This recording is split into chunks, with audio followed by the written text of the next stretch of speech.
দেখো, একটা জিনিস মাথায় আসলো, সেটা হচ্ছে যে তুমি প্রায়ই বলো না যে ভাইয়া আমার ওই ফ্রেন্ডটা তো ভালো স্টুডেন্ট, ও তো ভালো করবে, A+ পাবে, চান্স পাবে, চাকরি পাবে, এই BCS এ ভালো করবে। কিন্তু তুমি একটা জিনিস কি কখনো চিন্তা করে দেখেছো তুমি কেন ভালো স্টুডেন্ট না? তোমার কি মনে হয় ওকে একদম জন্মলগ্ন থেকে আল্লাহ তাআলা বা হচ্ছে সৃষ্টিকর্তা একদম মেধাবী করে তৈরি করছে? তুমি একটা জিনিস প্রায়ই বলো যে ভাইয়া ও তো ছোটবেলা থেকে একদম ভালো স্টুডেন্ট, ও তো ভালো কিছু করবে, এটা আমি জানি, কিন্তু আমি তো পারতেছি না, আমি তো ভালো স্টুডেন্ট না। তুমি কেন ভালো স্টুডেন্ট না? এটা কি কখনো চিন্তা করে দেখছো? এটা একবার নিজেকে প্রশ্ন করছো?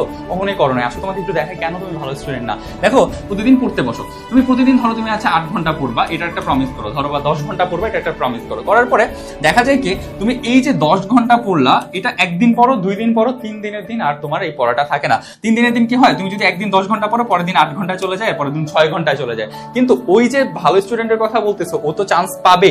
ওই ভালো স্টুডেন্ট হইতে হলে তোমাকে কি করতে হবে জানো? ও একদিন যদি হচ্ছে 10 ঘন্টা পড়ে, পরের দিন চিন্তা করে যে ও কিভাবে 11 ঘন্টা পড়বে, কিভাবে প্রতিদিন আপ করা যায়, এইটা চিন্তা করে। ও চিন্তা করে যাতে আগের দিন যা পড়ছে তার থেকে পরের দিন পিছায় না যায়। কিন্তু তোমার মাথায় তো এই টেনশন নাই, তুমি একদিন পড়েই চিন্তা করো আমি তো অনেক পড়ে ফেলছি। এইটাই হচ্ছে মেইন পার্থক্য তোমার আর ওই ফ্রেন্ডটার ভিতরে, ভালো স্টুডেন্ট আর তোমার ভিতরে। তুমি যদি ভালো স্টুডেন্ট হইতে চাও, নিজেকে এই প্রশ্নটা আগে করো যে আমি যদি ভালো স্টুডেন্ট হইতে চাই তাহলে আমার কি করা প্রয়োজন। প্রথমেই যে অ্যান্সারটা আসবে সেটা হচ্ছে তোমাকে একটা নিয়ম মাফিক ওয়েতে ওই যে ভালো স্টুডেন্ট আছে ওর মতো পরিশ্রম করতে হবে। তুমি পারবা না? তোমার কি মনে হয় তুমি পারবা না? তুমি অবশ্যই পারবা। ওই স্টুডেন্টটা যদি, তোমার ওই ভালো ফ্রেন্ডটা, ভালো পড়ুয়া স্টুডেন্টটা যদি প্রতিদিন 10 ঘন্টা পড়ে, তাহলে তুমি হচ্ছে 12 ঘন্টা করে প্রতিদিন পড়ো। তোমার একদিন, 2 দিন, 3 দিন, 1 মাস, 2 মাস এইভাবে তুমি পরিশ্রম করেই দেখো না ম্যান, তুমি পরিশ্রম করেই দেখো, তুমি অবশ্যই পারবা। তুমি কেন পারবা না? কারণ কি জানো তুমি কেন পারো না? তুমি চিন্তা করো যে ও ভালো স্টুডেন্ট, ওকে মানে জন্মলগ্ন থেকে ওরকম সৃষ্টি করেছে না, তোমাকেও সেম মেধা দিয়ে তৈরি করা হয়েছে। শুধুমাত্র পৃথিবীতে 1% মানুষ আছে যাদেরকে হচ্ছে ওই যে আমরা বলি গড গিফটেড, মানে জন্মলগ্ন থেকে দেওয়া হয়েছে এরকম মেধা। কিন্তু এর বাইরে যারা 99% মানুষ সফল হয়, তারা তো পরিশ্রম দিয়েই সফল হয়।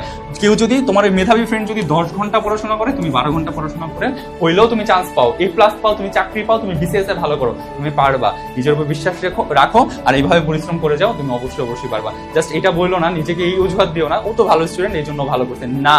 ও পরিশ্রমিক, ও নিজে একদম ডেডিকেটেড, ও অনেক বেশি প্যাশনেট ওর জায়গাটা নিয়ে। কারণ ও একটা ভালো ফল করলে ও নিজের ভিতরে একটা শান্তি পায়, যে শান্তিটা তুমি এখন পর্যন্ত পাও না, ভালো রেজাল্ট করে দেখাইতে পারো না, বা নিজেকে এখন পর্যন্ত ওই শান্তিটা দিতে পারো না। তুমি এই শান্তি যেদিন দিতে পারবে, ওদিন বুঝতে পারবা যে একটা ভালো রেজাল্ট করার পিছনে, একটা ভালো ফলাফল করার পিছনে কতটা শান্তি। পরিশ্রম করো, ভালো ফল করলে তখন বুঝতে পারবা যে শান্তি জিনিসটা আসলে কি।